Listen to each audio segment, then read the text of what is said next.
We are live, Muche. All right. Thank you, everyone, for joining us today. Good afternoon, good morning, good evening from wherever you're joining us. My name is Mushiri Nyaga. I'm with the Local Development Research Institute based in Kenya. We're part of the Data for Development Network, and we are delighted to be collaborating on this series of State of Open Data Roundtables. This is our fourth edition of these roundtables that are an opportunity to meet as communities and discuss and talk about what has happened since on the open data front since the first edition of the State of Open Data report was done in 2019.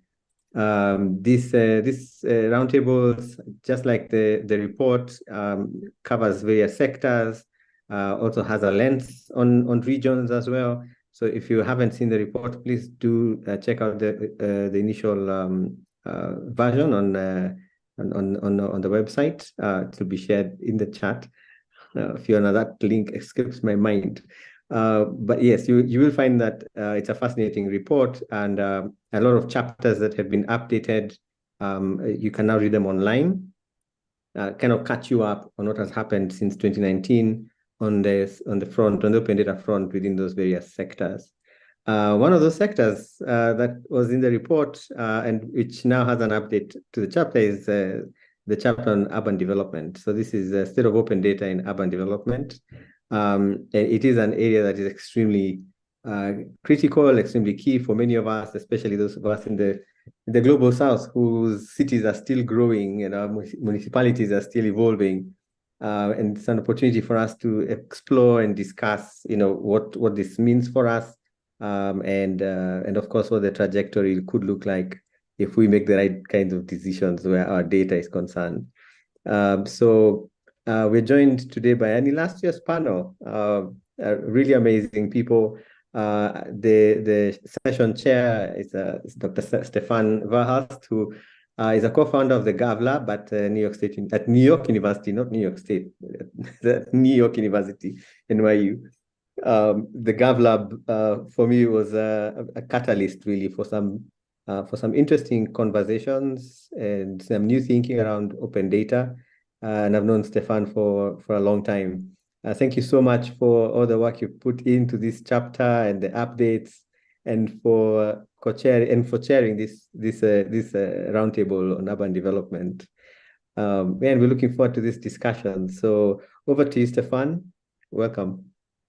Great. Thanks so much, Muchiri, for having us and for your leadership as well, because indeed we've known each other for a while, and you've been kind of a leader in open data and been committed for a long time. So delighted to be here, and thanks for having me moderate and facilitate a panel of amazing open data leaders in cities. And so, as was mentioned, I'm Stefan Verhulst. I'm the co-founder of GovLab, and so we are an action research center based here in New York, but with a global footprint. So we've worked in many parts of the world, and our focus is on how do we transform the way we make decisions in society, leveraging new technologies. And specifically, that has meant that we are focused on kind of two assets that we believe can transform the way we make decisions, specifically also in a city context, how we actually manage a city, how we develop urban planning, how we think about cities as ecosystems as well. And those two assets are, on the one hand, people. So we do a lot of work around how do we tap into the expertise of people and bring that to the decision cycle. And so this is our work, which we typically call collective intelligence, and how do we leverage the collective intelligence within cities and elsewhere in order to make progress. And today we have the collective intelligence of all of you, but also delighted to be able to tap into the expertise of four distinguished leaders, which I will introduce in a second. But obviously the other asset in addition to people is data. And here we've done a lot of work on how do we leverage data for decision-making, for public problem solving, for designing public services. But obviously, if you want to do data-driven decision-making, you need data. And that's where we started working on opening up data many years ago, because people quite often forget is that if you want to be evidence-based or data-driven, what stands quite often in the way is actually access to data. And that's why, anyway, we've been working with all of you in order to unlock data. And of course, this is especially pronounced within a city context where both the city has a lot of data that can be made available or should be made available. We can have a discussion about that. But also there's a lot of data within the city that could benefit city officials and public officials if that would be made available as well. And so today we're going to focus on latest developments as it relates to opening up data, specifically opening up government data within a city context. And indeed, as Ruchiri was saying, I was delighted to be asked by the D4D network, I think 2 years ago now, or a year and a half ago, to anyway, reflect and take stock on where we are as it relates to open data and urban development. And the chapter that we submitted to the State of Open Data Handbook is available. I'm going to put a link in as well for those that are interested, is of course available in open access, which I think is obviously condition number one to have a book about open data, that should be open access. But the and from my point of view, anyway, what is relevant for today is that we identified kind of 4 elements that are of interest to reflect on. The first element is that what we notice is that cities have become more purpose-driven with regard to releasing open data. And specifically, we've seen that a few purposes have been prioritized. And one of the purposes is, for instance, equity, making sure that data is being used to understand equity within a city. But of course, other purposes are climate, given the fact that that, of course, is becoming one of the key challenges that all cities are going to have to cope with, is, of course, climate adaptation, and how can open data be used to actually understand changes in climate. And of course, linked with that, also notions of circular economy, and how do you actually establish and use open data to advance economic opportunities and well-being within cities as well. And so that was kind of the first reflection that we identified in our State of Open Data and Urban Development, is that we see that cities are becoming more kind of purpose-driven, why they release data for particular kind of purposes that have been prioritized. The second one, and I'm going to go very quickly because I want to hear from all the panelists, of course, but just to set the stage, because the panelists will anyway all reflect on those elements as well. Second one is, of course, advances in technology and data itself. And here, because we have this whole notion of twins, also the synthetic data that has entered the space as kind of a way to release even more data or make it more user-friendly as well, reusable. And of course, a whole range of other developments have been developed since the previous issue of State of Open Data. And of course, here we will also reflect on what that has meant in the context of open data. The third element was that we also noticed the kind of the arrival of new operational models, where anyway, data platforms are being complemented with additional kind of operational models, such as data collaboratives, but also other means to actually provide access that might not always be made fully open. And so what we see within cities is this whole spectrum of openness is being experimented with, where you have data that is fully open on an open data platform quite often, and then other data that quite often cannot be made fully open, but that still can be shared in new operational models. And then the last kind of big area that we thought was interesting was this whole area of capacity building and networking among cities. And that, from my point of view, what we have noticed is that many cities have done a lot of work on open data, but quite often were on their own. And so now we see actually the creation of kind of an infrastructure across cities where cities are supporting each other and where they can learn from each other in order to advance how they go about open data as well. So that's kind of a top level summary, so that you don't have to go through the the article to read it all, but top level summary and kind of setting the stage of what are some of the trends that we've noticed in cities as it relates to open data. And so those are the ones that we also will discuss today. And as I mentioned, I have four amazing panelists that have been at the forefront of open data doing so. And let me briefly introduce them. First, we have Jennifer Bodnarchuk, who is joining us from the city of Winnipeg, where it is 7:00 a.m. So I think you just managed to get the price of strong commitment to the open data cause immediately. So thanks so much, Jennifer, for joining. Then we have Majaha Diamini, who is the urban data manager of the South African Cities Network, joining us from South Africa.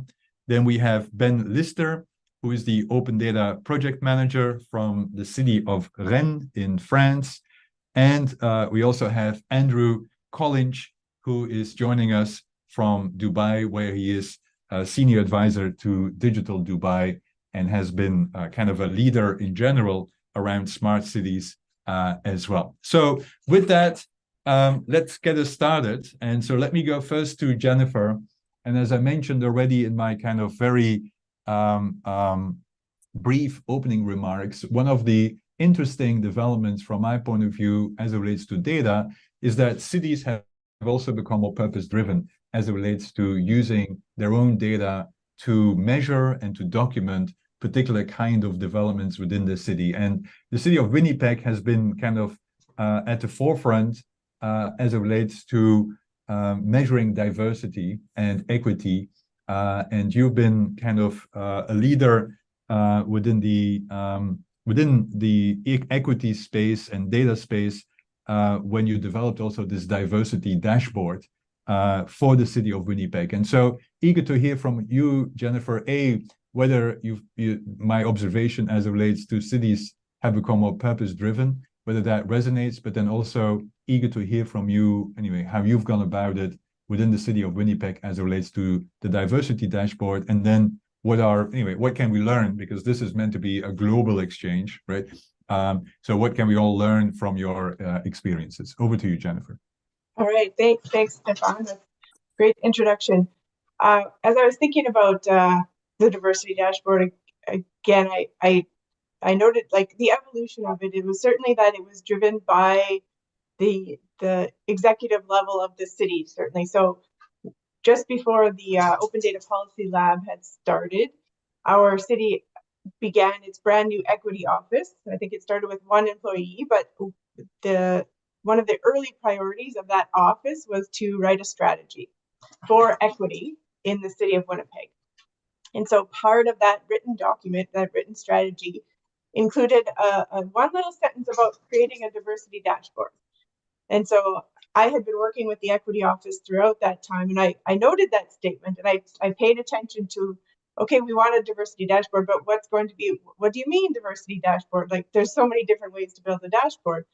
So no one else seemed to expand on this idea of this diversity dashboard. And then simultaneously, the Open Data Policy Lab City Incubator Program was announced, and my director sent around an email and said, is anyone interested in this? And at first I thought, somebody else will take that. It was no big deal. But then I thought, wait a minute, like this diversity dashboard, like this group could help us define what this dashboard looks like.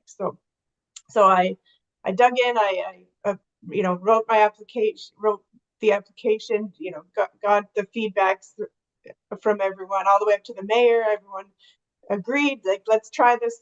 So we applied, and then of course Winnipeg won for Canada for the Open Data Policy Lab program. So it was a great 6 months. I mean, the support from that program absolutely helped us build this dashboard.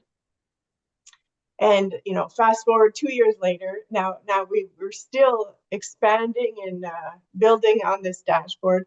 Most recently, 2 weeks ago, I think we re-presented it back to our human resource leadership groups, just because they hadn't seen it for a while. I think so. The dashboard itself is not open, but we certainly take every opportunity we have to present it publicly. I think when it comes to equity data, certainly there are some sensitivities around it, and not everyone, especially in cities where they can be a little more conservative or risk averse, they're not always immediately willing to release this kind of data. We've made progress, certainly at the City of Winnipeg. We have a draft open data set of the diversity data, but we haven't quite hit that button yet to make it fully public. But I feel like we're getting closer with all the conversations that we're having. The other piece about certainly the data-driven aspect of having this dashboard and having several, like these years of conversations and building this dashboard together and sharing it, is that now the city is also working on its next corporate strategic plan for the next 3 years.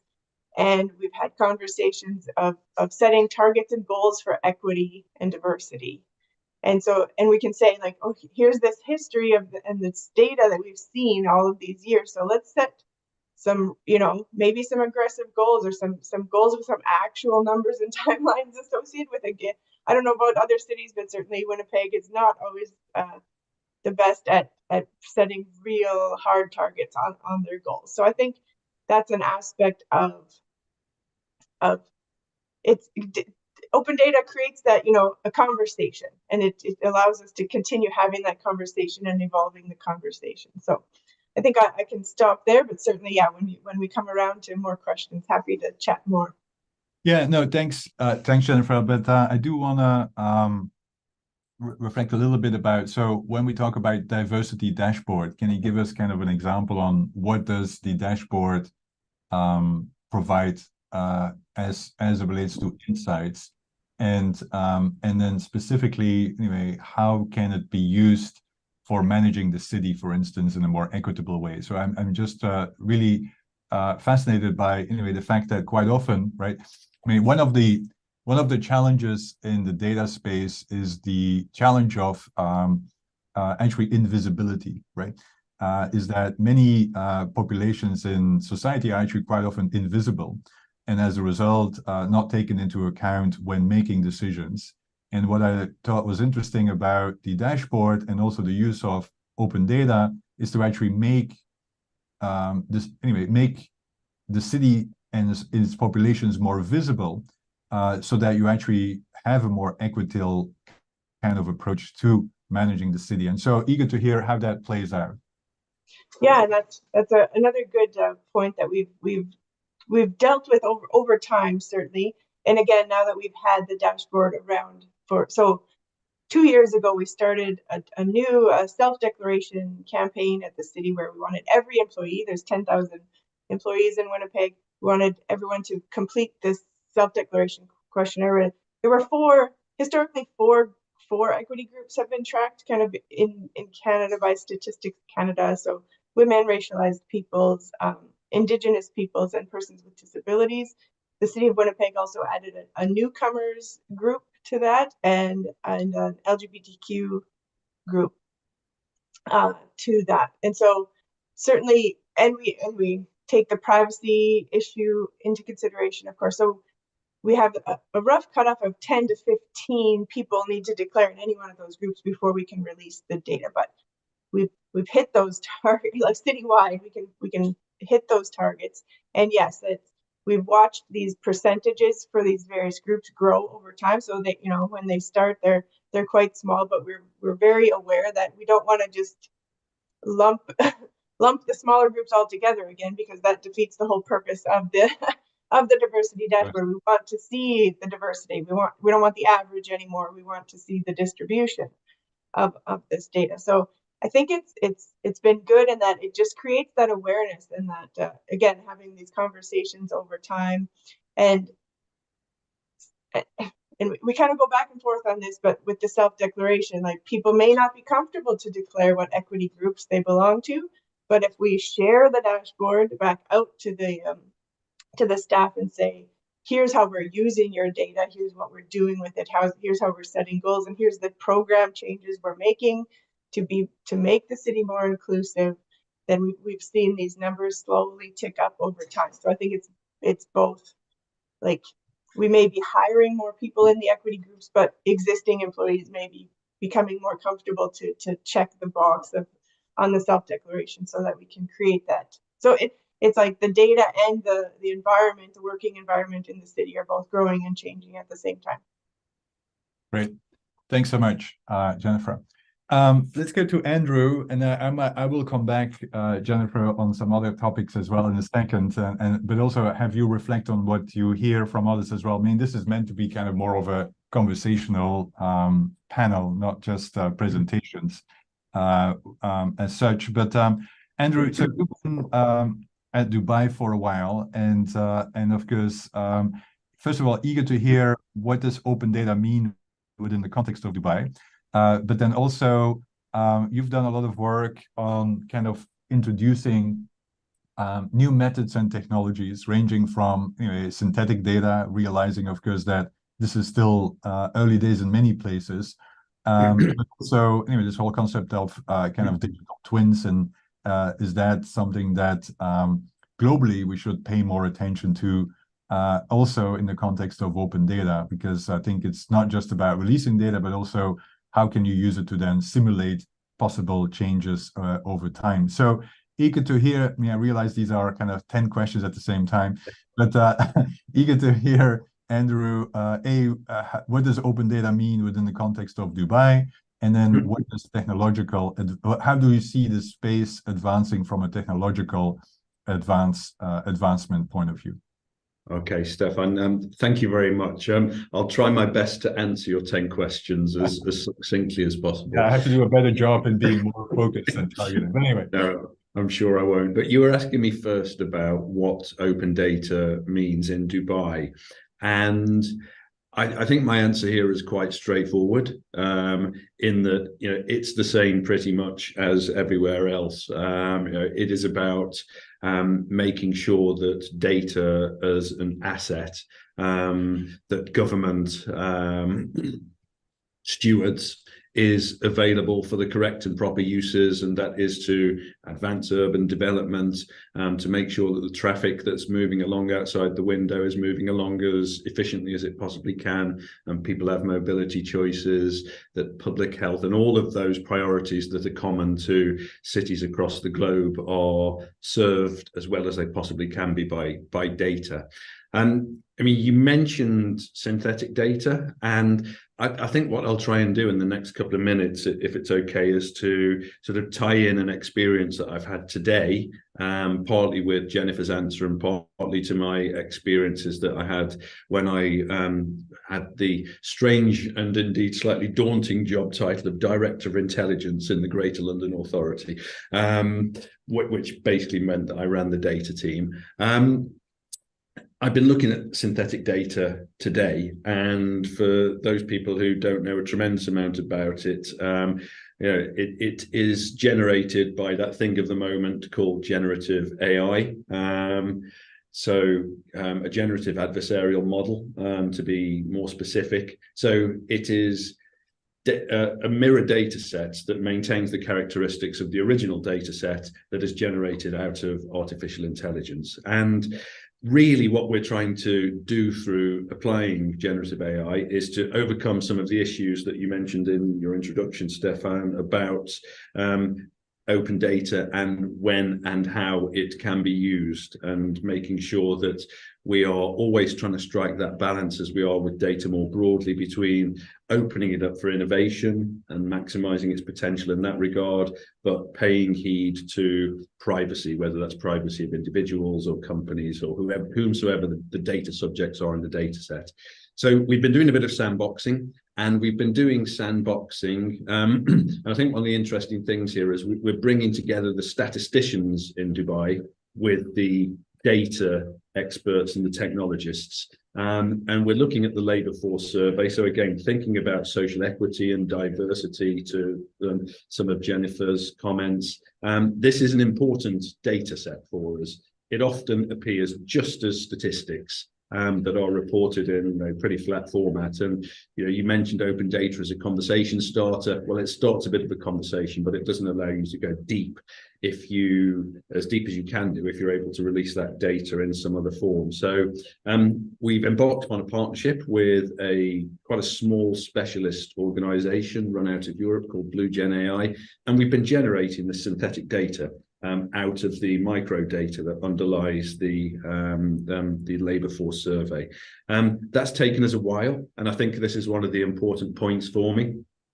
Synthetic data is not just a case of flicking a switch and there you have your 100% perfect mirror data set. You have to iterate, you have to let the model learn, you have to talk to the statisticians.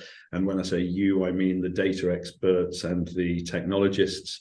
And you then improve the resemblance of the data to the original, the data privacy and the potential leakage aspects of it, and the overall utility as well. So we've got scores for these three factors that we're always trying to nudge up. So for us, really, it's obviously about how we then use it. There's a technical side to what we're going to make more data open. But what we really want to do is to make sure that we're addressing social policy questions with it. So in this case, we're looking at women's participation in the labour market, which is a general issue, but obviously one that after childbirth is a more specific issue.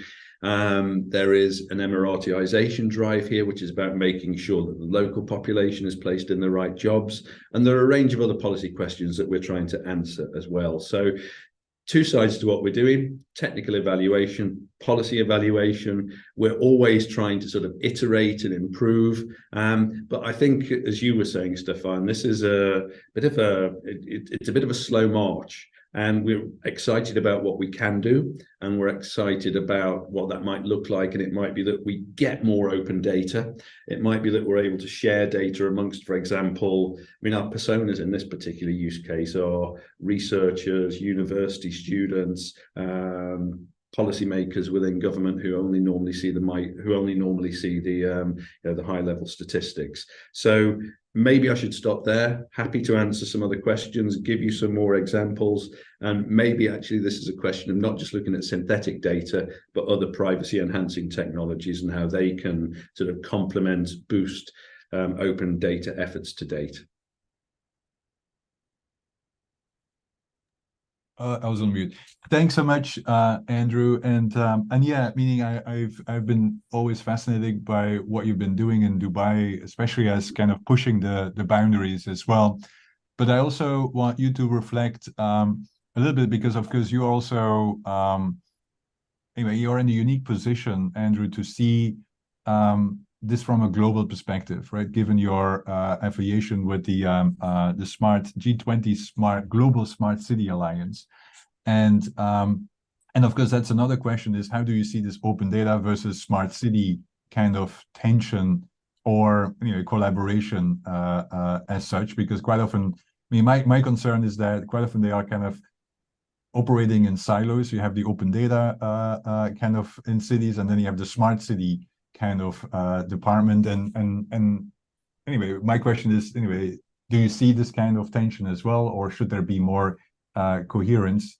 And but anyway, again, I'm going to try to be more focused.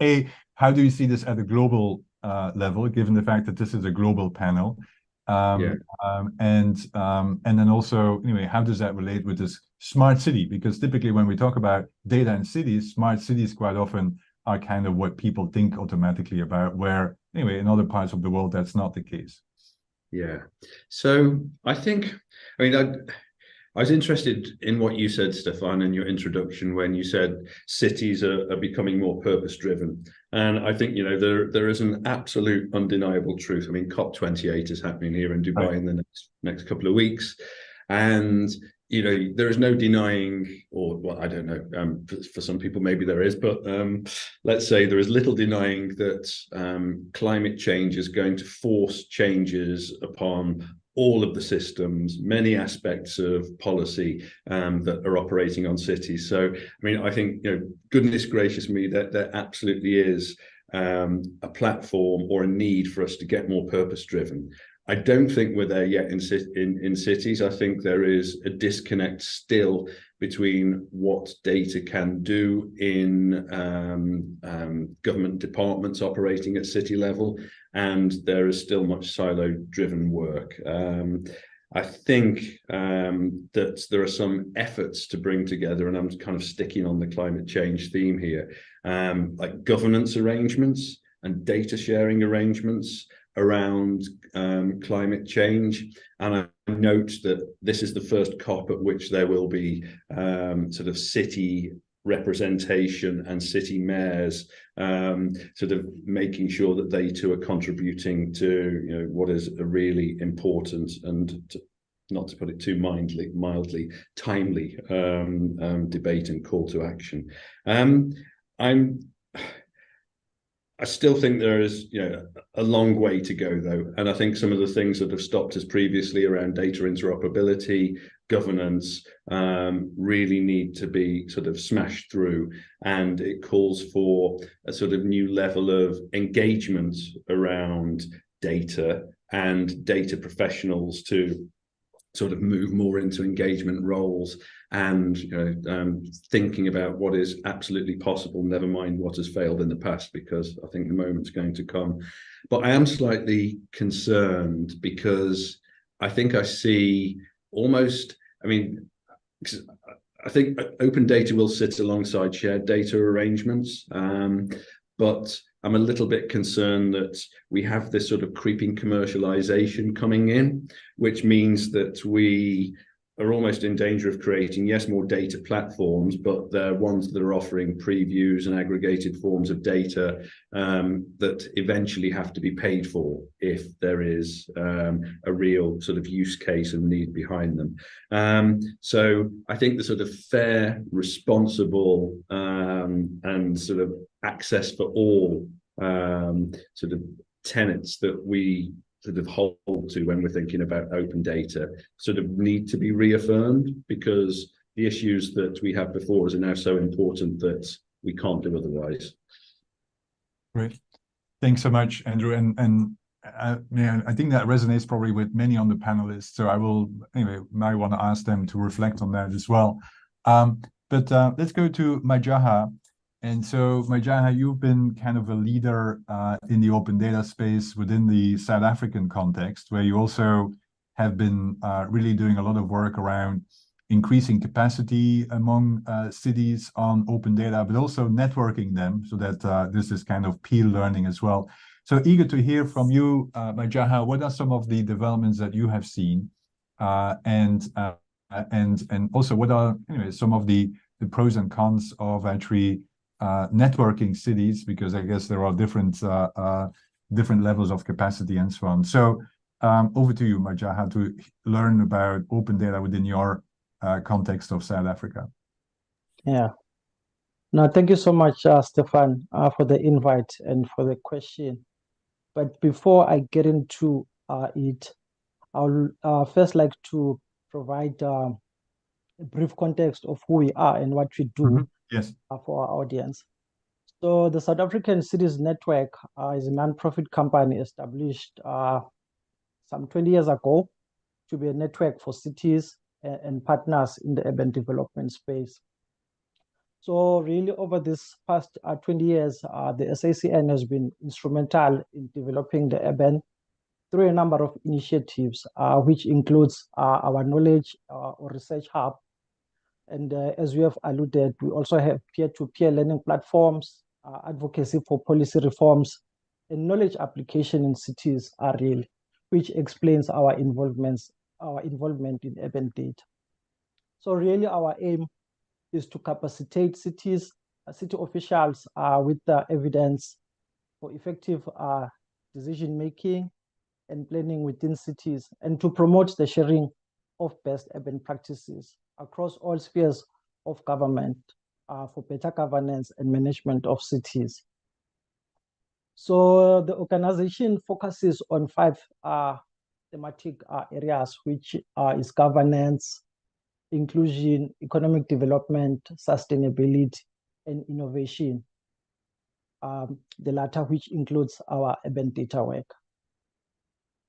So by and large, the conversation around open data in our South African cities has been encouraged by the work that the South African cities has been doing over these years, producing this knowledge. And to a greater extent, has created this demand for urban data to be available and to be open. So traditionally demonstrating that through our knowledge products, I will mention a few of them and demonstrate how they have been using data, which, like I said, have also encouraged this kind of information to be digitized and made available on open platforms. So firstly, we are well known for our State of Cities report, which is our flagship report. And I'm trying to think, there's other few organizations that produce similar reports, but this is one leading report that produces information about the state of our cities. So this report is being produced every 5 years. So with this report, it presents a statistical and analytical update on cities' performance and delivering services, as well as implementing policy priorities and achieving local and international goals and targets. So, as you may understand, that we produce this reports through a collection of data to get the facts. So what happened is this data is aggregated from various sources, such as city reports, national sector departments, and other national developmental goals. And often this information is not open, or some is partially open, which then explains our role in trying to make these insights open. Another knowledge product that we have is the State of City Finances. I saw yesterday's panel was speaking on this issue. With this report on city finances, it provides information of how well the cities perform and what their financial state is and how they are spending their finances, And then again, this is data that is coming from our national treasury, which includes other smaller municipalities. But then the role that we play in this is that we aggregate that information at a city level and represent it for cities to also see and compare how they perform against each other. So really, like I said, Stefan, these knowledge products are generated by disparate data sources, which some are open and some partially open. That would otherwise be difficult for anyone to collate and derive insight from a city level. So what we then do, we further open these insights and upload the raw data that we have collected into our open data portal, which is called the South African Cities Open Data Almanac. So this is a city-centric data portal that provides the evidence, the analysis, as well as the insights of the current and comparable information about South African cities. So the portal includes our data management, which is built off the open source CCAN, where we upload the raw data for city officials to be able to use the data for their own analysis, as well as just the public, as well as researchers. So it also has dashboards as well as data stories and other toolkits that would otherwise make the information easy to interpret. I will pause there for now, Stefan. Thanks. Thanks so much, Majaha. Super interesting, and I've always been a big fan of your work, which is anyway super important and but also inspirational. And so eager to hear, because it's interesting. The work you do is kind of at the intersection of, on the one hand, open data and data products, right? So you call it knowledge products.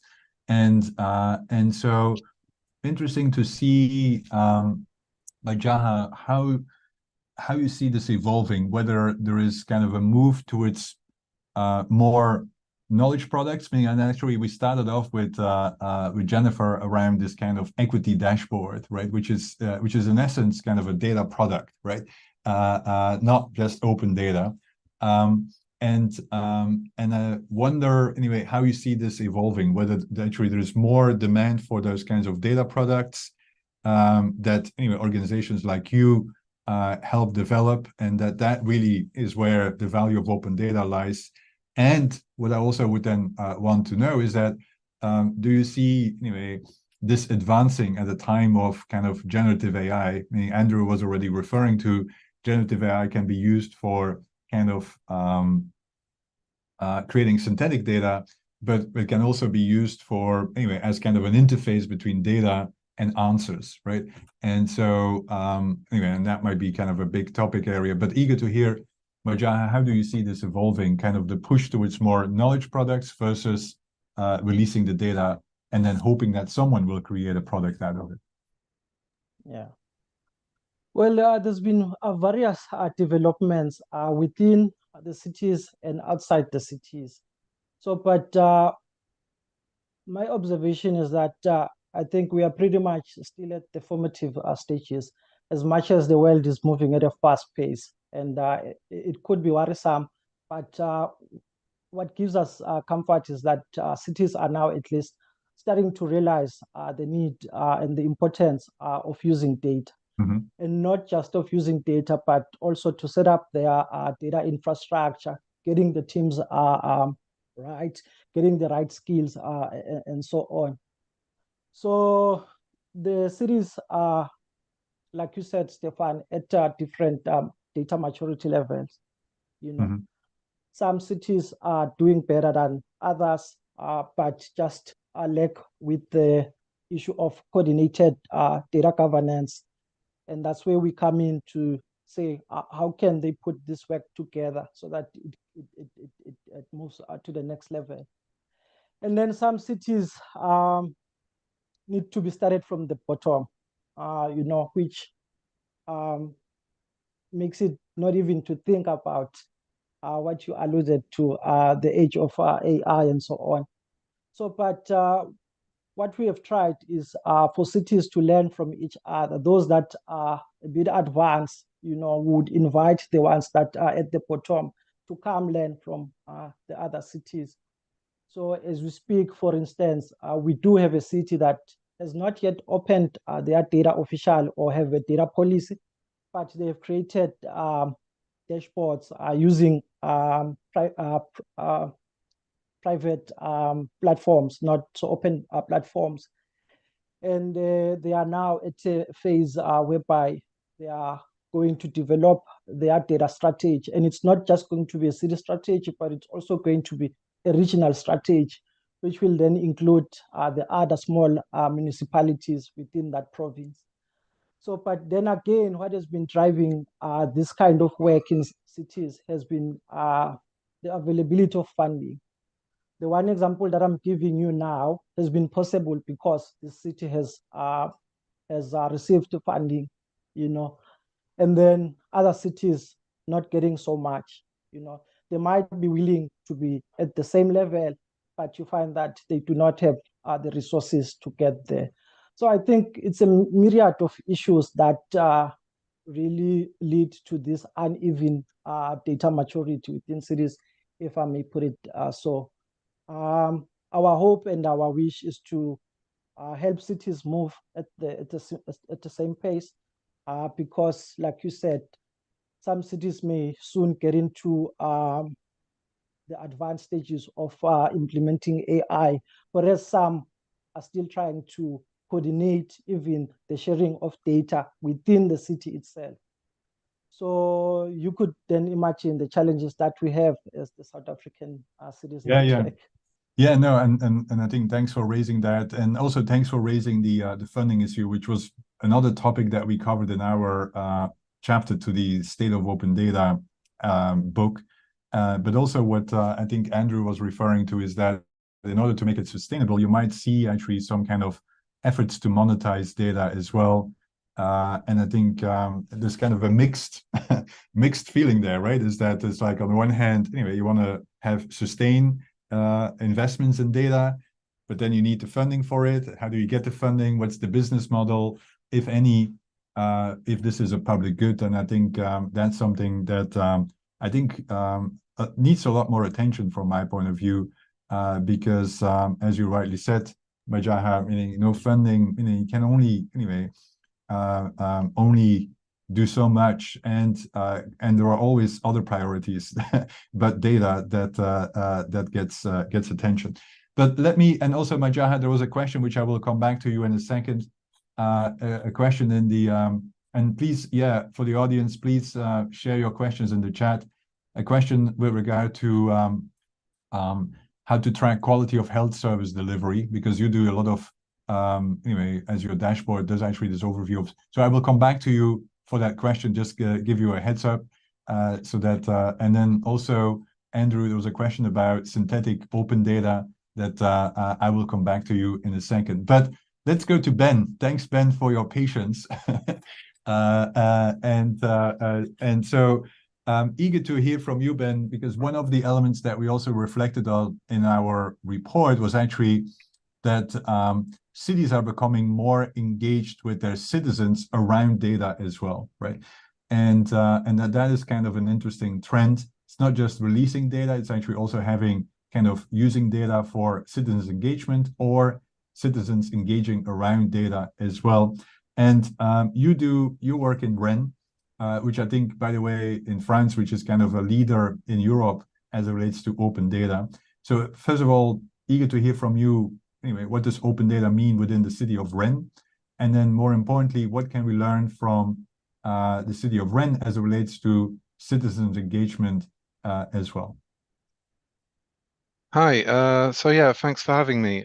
Indeed, Rennes is quite special in France because it's one of the first cities to actually open a data catalog, and this was all the way back in 2010, so it was slightly before my time.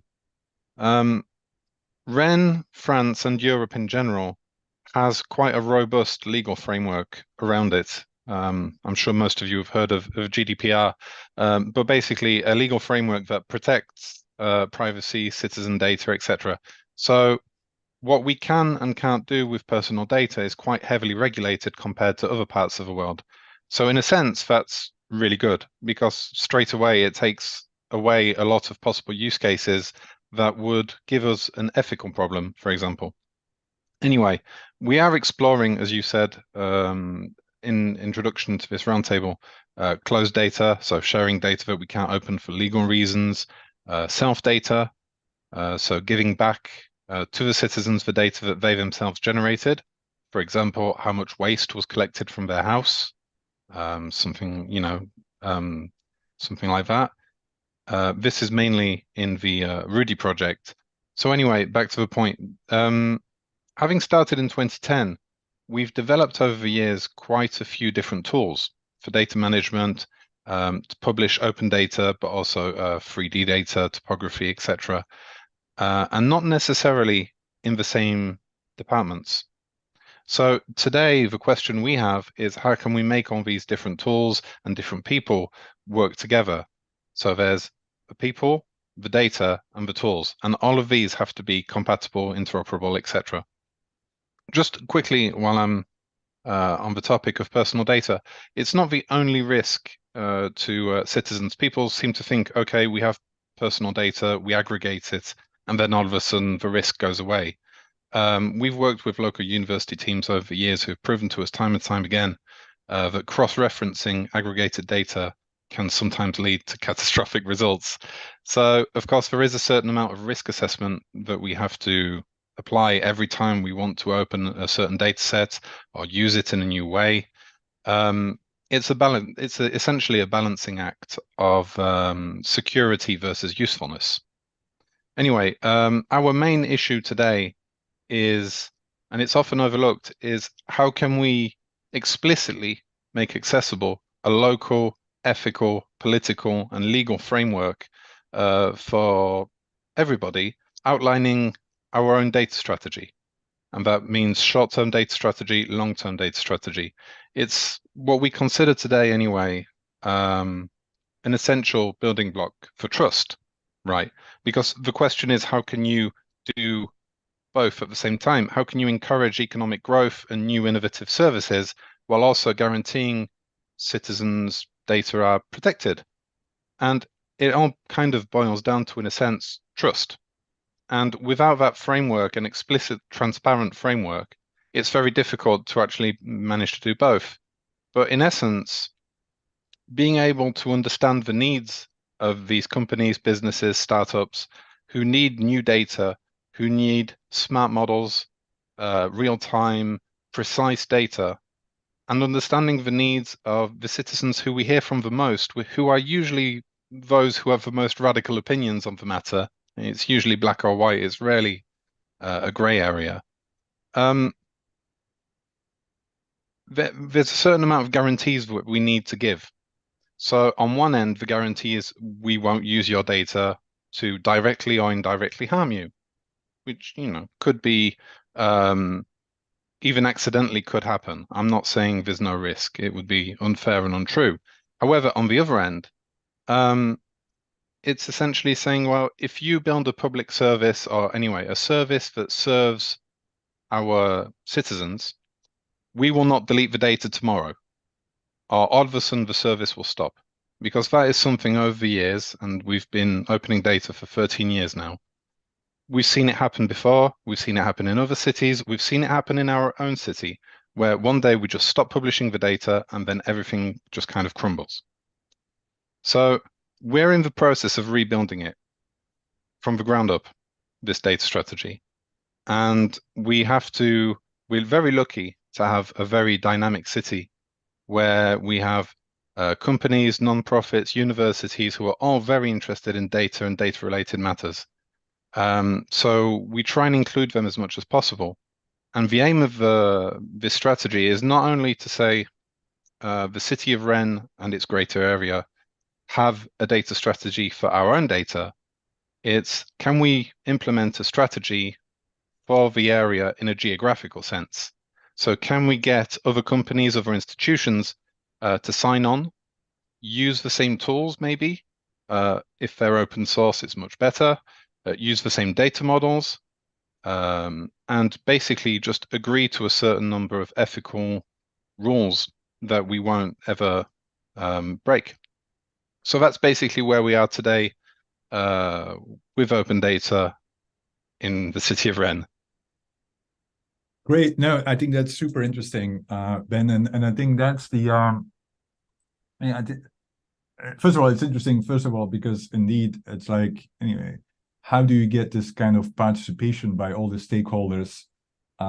Secondly, I mean, I've been working, as you know, a lot around this concept of a social license for actually reusing data. And so how do you get that within the city, right? So because the data originates somewhere, and how do you anyway get that kind of social license for actually opening it up and reusing it?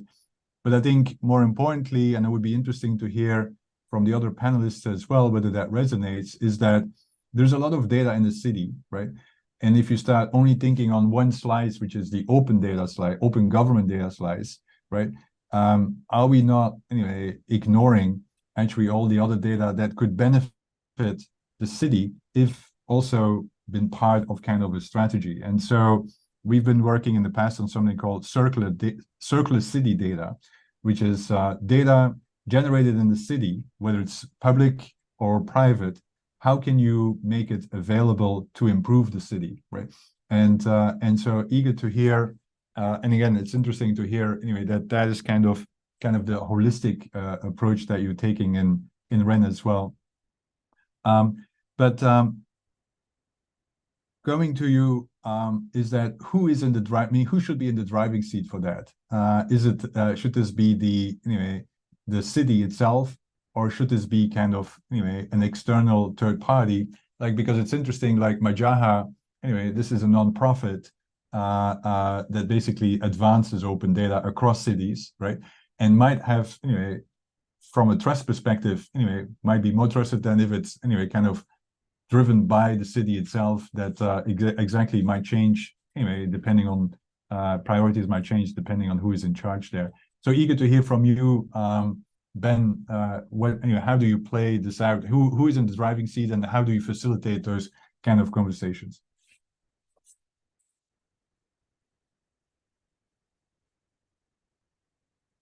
Ben, you are on mute.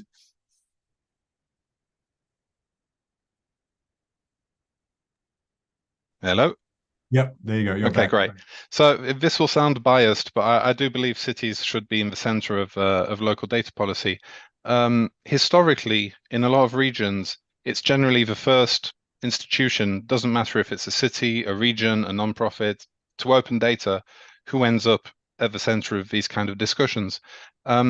There is a reason I do believe cities should be in the center of this. Well, they are in theory, one, democratically elected, at least it's the case in France, and two, have direct responsibility to the fundamental functioning of the city and its infrastructures, be it water, electricity, transport, etc. So it doesn't mean we have to decide on our own. That does not work. We know this. As far back as 2018, I think it was, we suddenly realized we have loads and loads of data. It's not enough. It's not diverse enough. We need private sector data. We need other cities, other countries, exactly. So, yeah, the cities need to take a central role, but they cannot be the only ones to decide. Great. Thanks so much, Ben. And I think that's another, anyway, if you think about trends around open data and urban development, I think this trend to become more participatory, but also to think about other data sets beyond public data sets is clearly a trend that is worth noting as well, while realizing, as Majaha was saying, reality anyway is different in many places where someone's just starting, and I think we need to start thinking about kind of an evolution as well. So let me go to Majaha, because we have like half an hour. I have like here anyway written down 30 questions that emerged from all your input, but I'm sensitive to the audience as well, and so feel anyway. And some of you already have put questions in. So why don't I go for the remaining 30 minutes to some of the questions that have been posed by the audience, and let's start with the one from Chris Owala, who was very active and asked a question the first moment we got started, which is really about how to help track the quality of health service delivery and continuous use that help counties make decisions on the kind of medicine to procure, right? Which is a really important question, a really important use case for cities, right? How do you allocate resources, in this case, resources within the kind of the health system based upon knowing what is actually the use and the needs as it relates to medical services as well. So anyone wants to, Majaha, do you want to tackle that, or any other? I just put you on the spot because you are having that wonderful dashboard of service delivery, monitoring service delivery in cities. So any response from you, Majaha, and perhaps any others, Andrew, Jennifer, Ben, if you want to tackle that, feel free to go as well. Yeah. Well, I would say I do not have so much experience within the health faculty, but and in South Africa, that responsibility is also not within the city's ambit, but within the national and provincial department. So cities would rarely get involved into health issues and so on. So I don't really have any experience with regards to that. Andrew, Jennifer, yeah. Sure, I'll add just here in Manitoba. So agreed with Majaha that in Canada certainly the healthcare is a provincial mandate, but here in Manitoba we have a place called the Manitoba Centre for Health Policy. It is a research arm of the University of Manitoba. It's been around for 30 years, but they started collecting data about 30 years ago, and it's an amazing, I can maybe put a link in the chat, but an amazing organization that does all kinds of health research. But again, their fundamental kind of starting point was that using administrative data, all the data that's collected anyway in the healthcare system, can be a powerful tool. So they worked with the government 30 years ago to start collecting the data. It's anonymized and all safeguards are in place, but it gives them a powerful tool to kind of investigate all kinds of health questions. So. Yeah, and it's an important reflection also, Jennifer, on the importance of partnerships, right? Whether it's with researchers or with others that can actually help establish that. And it would be interesting to see, anyway, are there potential partnerships that can help the city actually monitor those kinds of data as well. But Andrew. Yeah, I mean, I'll be quick, and it's a slightly general answer, but I'm thinking about what was in the news in the UK in the last couple of days, and it is about the federated data platform that the NHS has just commissioned, and it's awarded the contract to Palantir, which is a sort of great big tech giant, and that's interesting to me because, you know, the UK hasn't managed to do this. I mean, the National Health Service is a terrifically complex organization, but I mean it's full of, you know, all of the usual promises and threats that it's a great big sort of ICT project that is in danger of falling on its face, and it is 600 million, no? Sorry, Stefan. It's only 600 million. A mere drop in the ocean. Yeah, and it obviously brings together lots of individual patient level data, which brings with it sort of personal identity and data security challenges and questions about what are the purposes that data could be used for. On the other hand, it could promote great big efficiencies within the UK Health Service, we hope. But I mean, I think obviously, you know, if taking it back to rural Kenya, you know, the advantages of being able to sort of join up and use public health data with other open data sets about climate, about how that's going to change in the future because some of the public health outcomes need to be explored, I think mean that it's an important thing to concentrate on. Ben, you want to reflect on that as well? I saw you. Yeah, just very quickly, just on the subject of cities being a bit, well, left out of this conversation in a certain sense because, you know, they don't individually target health data. Cities also have a role to play in environmental data. Health is a very broad subject, and air quality is something cities can do something about. Cities decide how, when, and where buildings are built. So, or how many trees are planted. So there are a certain amount of data sets that cities can contribute to these kinds of initiatives. And again, going back to sharing data models to make sure that this data is compatible and safe. That would be just what I wanted to add.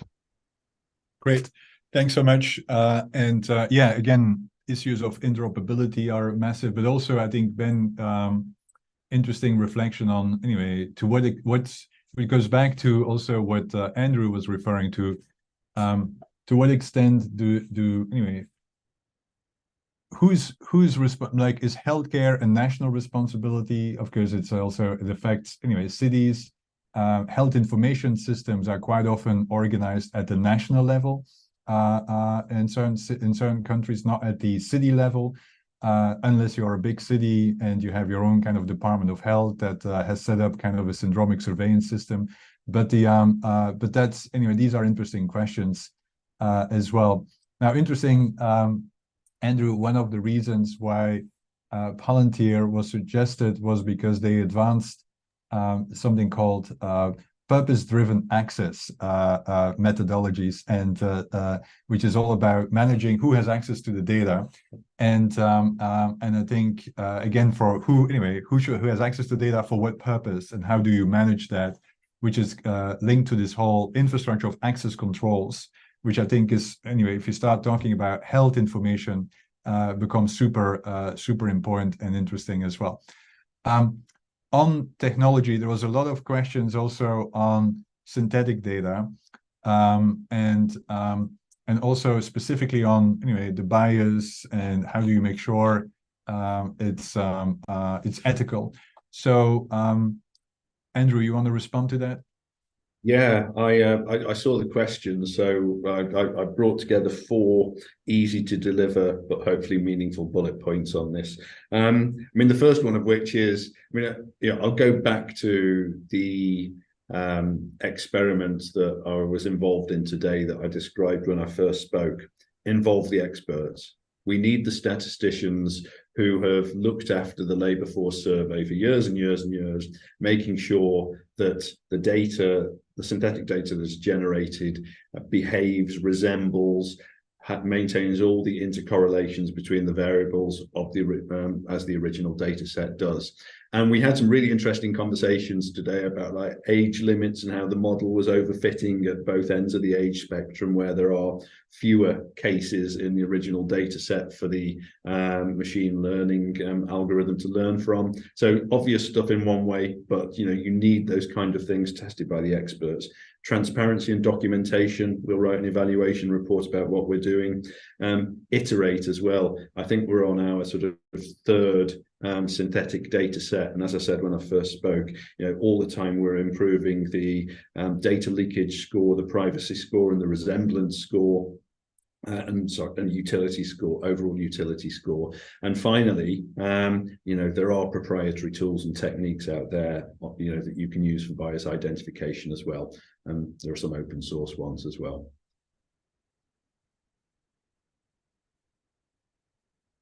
You're on mute now, Stefan, I think. Yeah. Thanks. Is that a kind of a new metadata set that you were referring to for synthetic data, right? So as you know, we've been talking about kind of a nutritional label for kind of synthetic data, but is that so the rankings that you said, level of leakage, privacy concerns and that kind of stuff, is that a new metadata? Yes, yeah. I mean, it certainly could be a piece of metadata, and I think, Stefan, one of the interesting questions about synthetic data is how you classify it. Right. I mean, traditionally, here in Dubai, we've got sort of open, shared confidential, shared secret, and so on. And I think we probably are going to have something that is like open synthetic, to which you attach some right. scores, which essentially get treated as metadata. Great. Great. There's another question before I go back to all the panelists, and I will ask. What I would like you to reflect on is that what's the development that you're most excited about in cities as it relates to data and open data, but or worried. You can choose how to answer that. It could be negative excitement, but before I go there, Majaha, there was a question from Chris on how, for instance, your organization is also twinning up with, or South African cities are twinning up beyond South Africa, which is, by the way, also an interesting question for all of the panelists, is that how do you connect with other cities on the topics that you're working on, right? Is there, like Andrew, you're part of that G20 effort, but are there, is there need for actually more exchange across cities, not just within, for instance, Canada or Europe, or the G20, but how do we learn from each other? That's kind of an overall question also for all of you. But Majaha.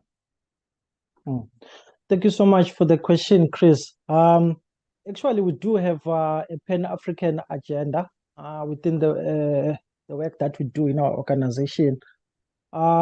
We've got partners. Actually, my manager today was having a meeting with the cohort. We have a partnership with the Ethiopian Cities Association, as well as the East African Local Government Association. So yeah, we've been having some engagements with them. I think the first time the organizations met was in Brussels there was this conference, the Metropolis in Brussels in June. I think that's where the partnership was struck. So yeah, we've just been engaging with them, as much as I'm not part of those engagements, but there is something developing around that. And I saw, Chris, you also shared your email.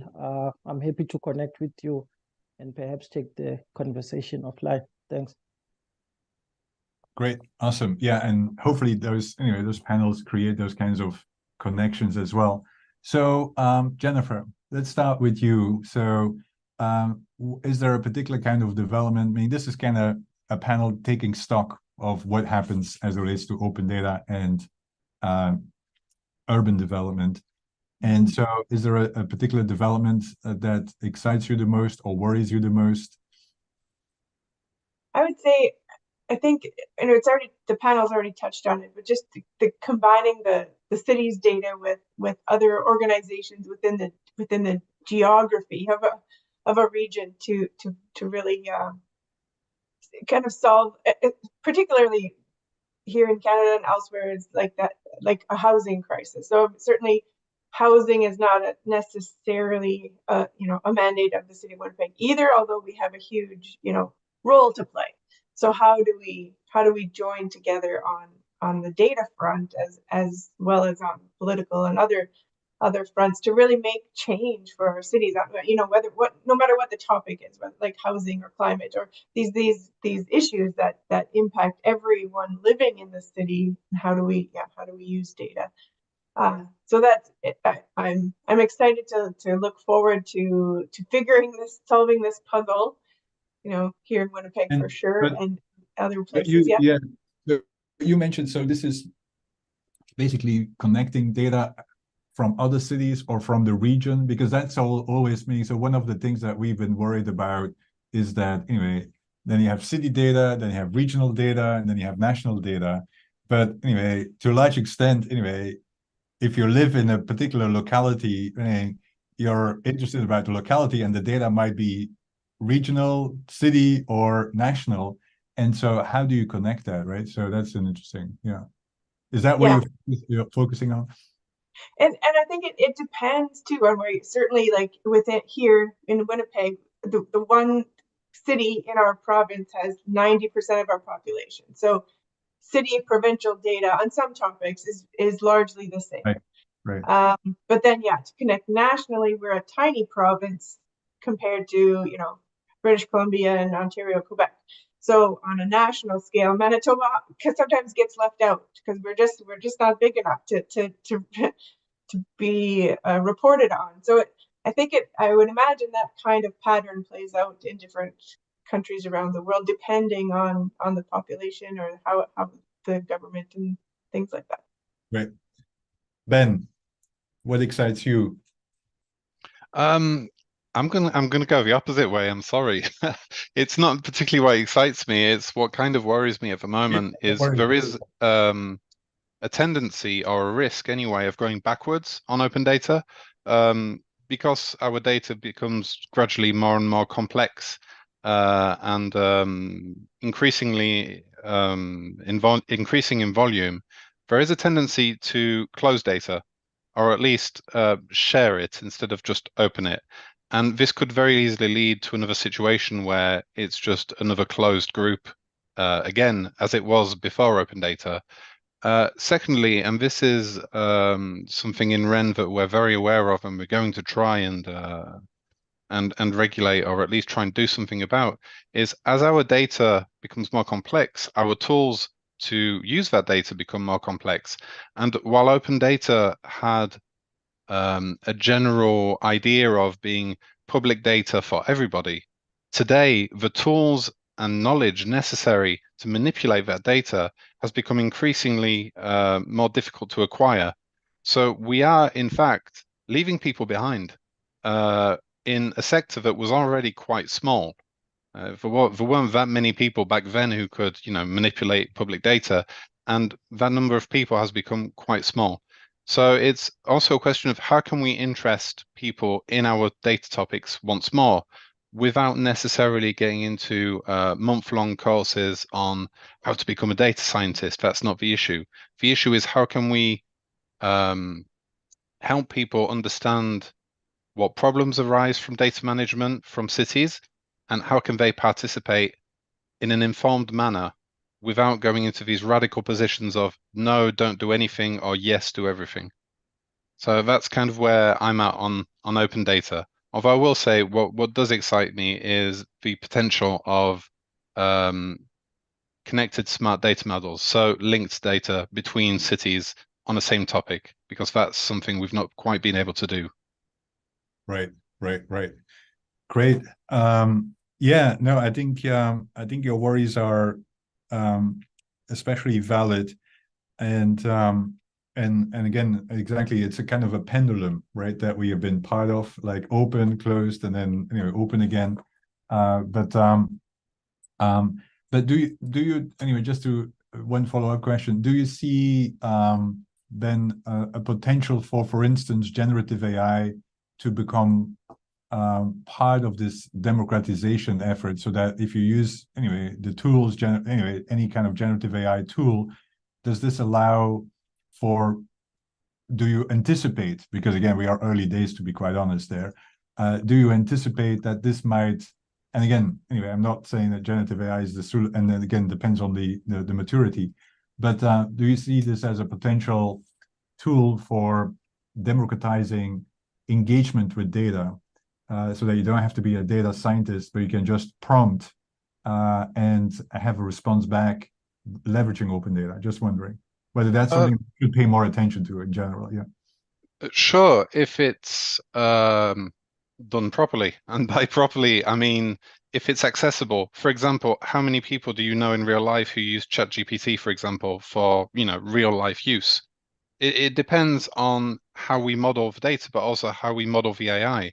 So if you need extensive knowledge of the data, or even the terminology in certain domains, like transportation is something I discovered a few years ago, and it's really precise, and certain words are not common knowledge. And if you don't know those words, you won't be able to use the data. So it becomes a question of, yes, we can put all the tools in place we want. There's a certain amount of no-code website building, easy dashboard creation, etc. But is there a use case? Is the data understandable? And yeah, are these models that we're building, be the software, hardware, data, is it accessible? So Right. yes, but it needs to be carefully studied and made realistic. Great. Andrew, what excites you? And then Majaha. Or scares me. Let me give you a couple of things, Stefan, because I found myself agreeing with a couple of things that Ben was saying. Please. The first one of which was the sort of the open data retrenchment, which I touched on in one of my earlier answers. I envisage us maybe moving towards a situation where we have like an open data catalog that, yes, has open data, but just advertises and signposts data that can be shared under certain access controls, and maybe with and I used the word monetization earlier. I think often we don't get much monetization, because that's how you place value on the sort of inputs and outputs and outcomes around data. Is people commercializing data without really knowing the sort of how or why they're really doing it. So that's my sort of slightly dystopian view on data publishing and data availability. On ChatGPT, I'm sort of quite excited by it. I mean, I use exactly the same word that you just used, Stefan, democratization. And, I think there are probably, and I think this is maybe more so the case in London, there were quite a lot of tinkerers in policy teams who sort of worked with data without necessarily coming to the intellectual and data-driven powerhouse that was the Greater London Authority's intelligence unit. But that's, and that can be a little bit dangerous. But, you know, I think they're probably, you know, this is something worth experimenting with, because, you know, its potential to sort of build a data appreciative set of customers on the policy side of the fence, I think is something that we have to try. But, you know, I would agree with Ben on sort of all of the guardrails. Just before we started this panel, Stefan, you were talking about the sort of potential, or actually the frailties in data at the moment, in that open data is not structured enough, it's not standardized enough. So can AI sort of crawl it and sort of bring back unbiased, properly validated data? Well, no, at the moment it can't. So maybe there's a role for sort of context specific, sort of within organization trials of large language models and generative AI. And the last thing I'll say is, you know, this whole point about like purpose-driven cities is one that, you know, I really, really love. Political leadership that is organizing technology and data around a very well-defined problem, I think, is where we've got to go. And, you know, this, one thing that I would really love to do here in Dubai is some kind of decarbonization data sharing ecosystem where you are, you know, because this is a multi-sector play. It's real estate, it's transport, it's infrastructure of all varieties that the municipal authority owns, manages, runs, and it's citizens as well who sit in their domestic environments and, well, here use aircon all the time, or elsewhere burn wood fires, or other sort of carbon intensive forms of central heating. Everybody's involved in this, and there's something in there for everybody in the form of synthetic data, better data governance, open data versus sort of personal versus private data, and it's a really important topic. Great. Well, thanks, Andrew. And I think, you know, you will have in Dubai the opportunity to pitch it while everyone is in Dubai for COP as well. Right. Hope it works. Marjaha, what excites you or scares you? Because it seems like we've gone in both sides here. Yeah, I think I'm also having mixed emotions, both anxious and excited or anticipating. So we've recently, the country has recently released its fourth census, and next year we are having national elections. So I think it's an opportune time to see really how data could be used to inform voting, particularly with the youth, because I think we are gradually maturing to that level whereby we want evidence-based information to make our decisions, not just for government, but also for ourselves as citizens. So it would be interesting when the polls come out to see how people voted and what influenced their voting, and really also just to see how other stakeholders such as academics, researchers, as well as civic society organizations, how are they going to take advantage of this recent census, because it's fresh, it's just been released, and it speaks volume in many fronts, and it would be interesting to see how people use that to voice their vote. I think that's a super interesting, Marjaha, super interesting use case for data that quite often gets ignored, which is, anyway, how can data inform social mobilization, right?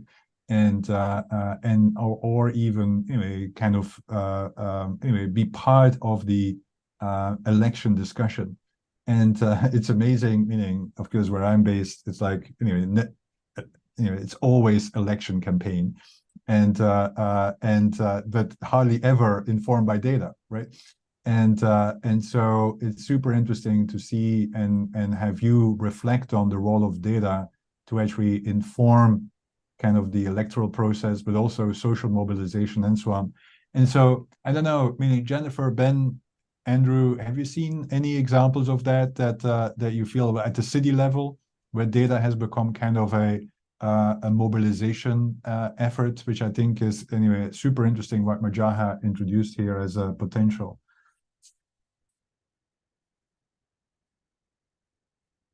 Andrew? Not so much from me. Right. Very honest and straightforward answer. Right. Yeah, no, it's interesting, I think. Because yeah, I mean, it's like, anyway, we all talk about evidence-based decision making, but what about evidence-based voting, for instance, right? So do we actually anyway get any data? Ben? I think it's an ambition, but I've not seen it work completely yet. It's Right. usually, it contributes, but it's rarely be all end all just data. Right.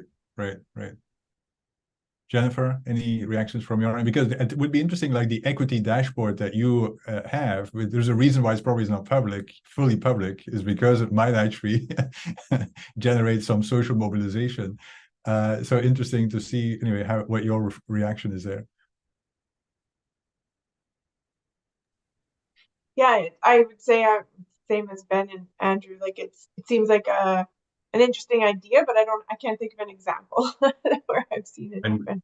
I'm thinking a little bit more constructively now, Stefan, and I might miss the point in your question a little bit, but I'm thinking, and I meant to pick up on it when I was answering the very first question, because I said I'd talk about my experiences in London. So we used to be responsible there for something called the London Equalities and Diversity Audit, which was quite a public exercise.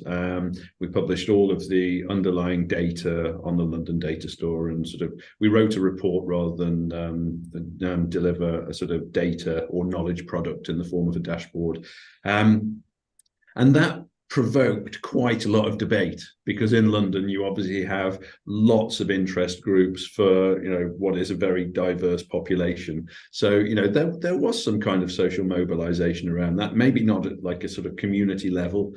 I think about things like the London Plan, which is our sort of urban development document and city planning exercise. We didn't do any kind of sort of similar, what could have been citizen level community level mobilization around data there. Maybe one for the future. Great. Cool. Well, Majaha, we will have to schedule another panel for after the elections to hear your your sense on whether it contributed or made a difference. So, but interesting. Majaha. Would be interesting, Stefan. All right, cool. Well, this was super interesting. I always enjoy those panels tremendously because, anyway, I learn always so much from all of you there at the forefronts. So thanks, Jennifer. Thanks, Ben. Thanks, Majaha. Thanks, Andrew, for spending 90 minutes of your busy schedule with us and sharing your insights. And so over to you, Muchiri, to round this up here, and to see whether you might have some questions as well, or whether we've run out of time and need to schedule another panel to actually get into the depth of some of your interests as well. Over to you, Muchiri. Thank you so much, Stefan, and thank you to this amazing panel. Yeah, I think I might have some questions, but I'll be fine. I know where to find all of you. Yeah, but I was intrigued by the segues into health and into elections and into other areas. It just shows you how cities are such an integral part of life that you really can't take out just one data set and call it urban data. It really is data about life. From just about every touch point human beings have with their living spaces. So I'm looking forward to seeing just how exciting this gets in the next, between now and the next episode, when we start talking about urban development and data and open data in the next iteration of the State of Open Data report. And I'm sure by then a lot of the fast moving bits and bobs in the ecosystem will have really picked up momentum. Like as we were talking about earlier, generative AI is really one of those places we're watching closely and fascinated by synthetic data as well. So let's keep an eye out to see data on elections. Wow, that's going to be an interesting thing to watch. I think that just highlights for us, especially for me, the missing constituency in a lot of the work that we do, and that's the politicians, right? The institutions around them, parliament, political parties, can really be useful members of this space in a more active way than they have been in the past. Yeah, at least I know on the OGP side, on the Open Government Partnership side, I know there's a lot of movement there now, making sure that they're at the table, and maybe that's one place to start bringing up these conversations around open data in the context of our cities. So I'm looking forward to seeing some of you and maybe all of you in those conversations and those dialogues wherever they might happen. So thank you so much, Stefan. We look forward to doing this again.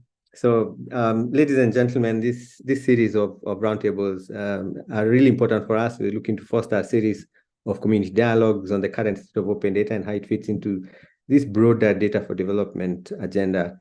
And we hope, of course, in the process to identify new and emerging developments and issues, just as has been happening during this session.